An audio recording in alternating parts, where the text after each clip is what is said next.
All right. Meet Bill Nygut, Sr. Mr. Nygut is a marketing consultant. This is a man who has spoken many, many times to conventions of food retailers and wholesalers.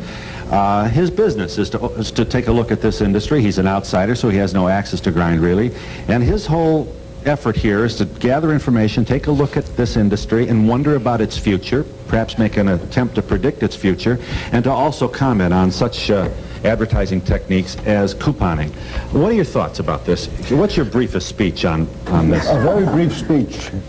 This is the current issue of the industry's leading monthly magazine. They have an article in it that is a reply to a study I did on couponing, which appeared just 8 weeks ago, in which I said the couponing bubble is going to burst because of people like Jan Leasure. Everybody knows, I assume you all look like very intelligent ladies, that grocery manufacturers are in business to make a profit. And if they have found a secret of making a profit by giving money away to people like Jan, then Ronald Reagan missed the boat when he organized his cabinet. He should have recruited nobody but grocery manufacturer executives and take them down to Washington, because as he told us in his most recent public address, this economy is in one hell of a mess. And if there are businessmen in the country who have learned how to make money by giving money away, those are the people we need in Washington. Okay, but why should we care, though, Mr. Nygut? So what? Why? Okay. This article is about my study on couponing, and it also refers to refunding and funding. The people in refunding and couponing are at each other's throats.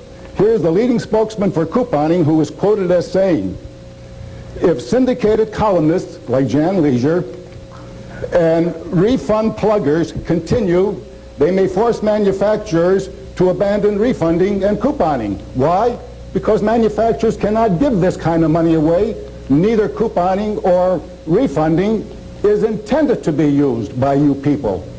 Why is it used at all? Why it is used to force a gentleman like this man, who's the chairman of the board of a supermarket chain, to carry products that he doesn't want because he doesn't make money on those products. So that the coupon is more an incentive for the acquisition of the product by the retailer than it is for the sale of the product to the consumer. You're being polite when you say acquisition. I've had retailers tell me it is a subtle way of arm twisting, of forcing us to carry products, because what the manufacturer does, he comes into this gentleman's buyers and says, look, we've got this product. We're going to have a $10 million advertising campaign running on it for the next 3 months. In addition, we're going to have 50 million coupons all around the country. Okay. And when those women out there come into the store wanting to redeem this coupon, you're shaking your head. You're agreeing with me, dear? God bless you. Wait a minute. You can't go to... You said you have intelligent women in your audience. Yes. All right, just hang on to your microphone there now. But when they tell this man's buyers, you better have these products because those women are going to come in looking for it. These buyers have no choice but to stock it, even though it's a lousy product and there is no profit. I got just a couple of one-line questions for you now. We're running out of time, Mr. Nygut. Now, stay with me for just a second. Why does the manufacturer want to get this product on his shelf? Is it a high-mark item? Is that the reason? No.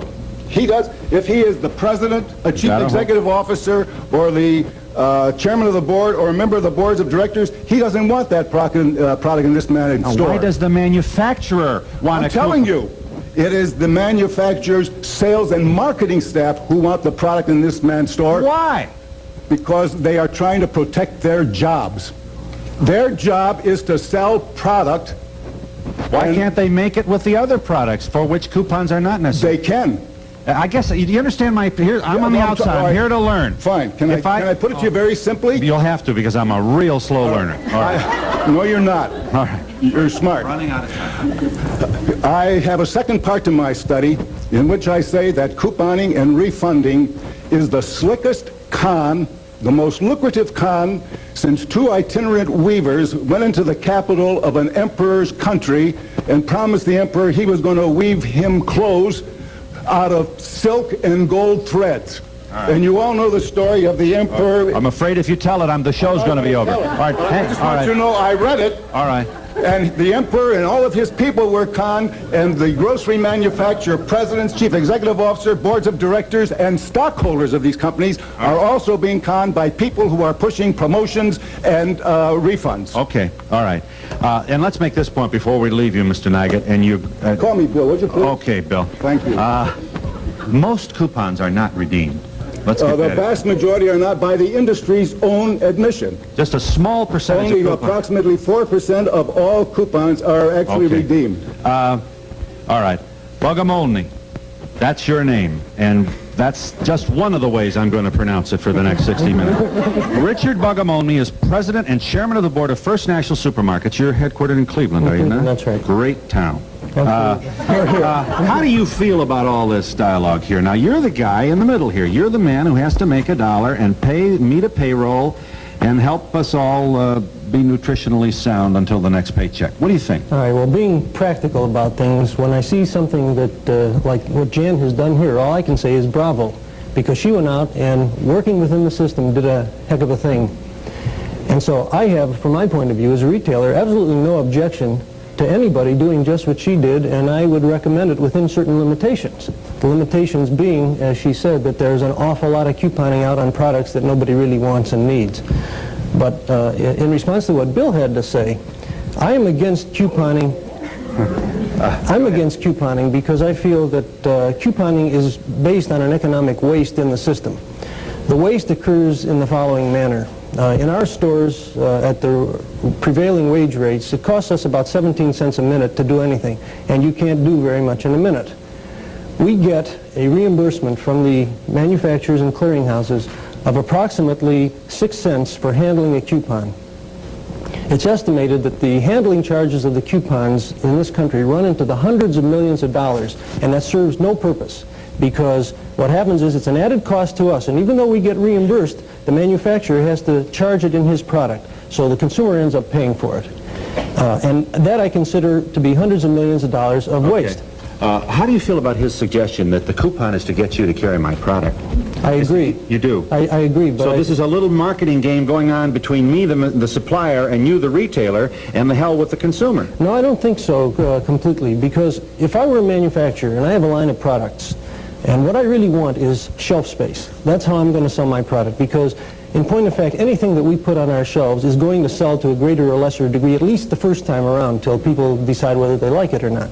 Now, I am in the business of trying to get shelf space, and I need products to do that. So now my research and development department comes up with 2 wonderful products, and we start to advertise them, because how else are people going to know about the product, what it's supposed to do, what it looks like, what it costs. So we advertise those 2 products and maybe spend millions of dollars over a 6-month period, and we find out whether it's good or bad. In the meantime, how are we going to get people to try it? Well, in today's environment, couponing, that's one way.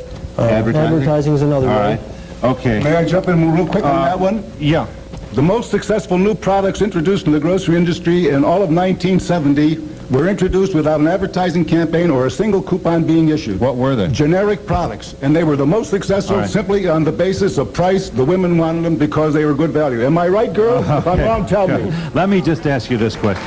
Did you say, you said in 1969 that, or maybe it was earlier than that, that advertising may be taken out of the food industry altogether? That if we have a world of starving people, why should we advertise food products and increase the cost of the product that we need to survive?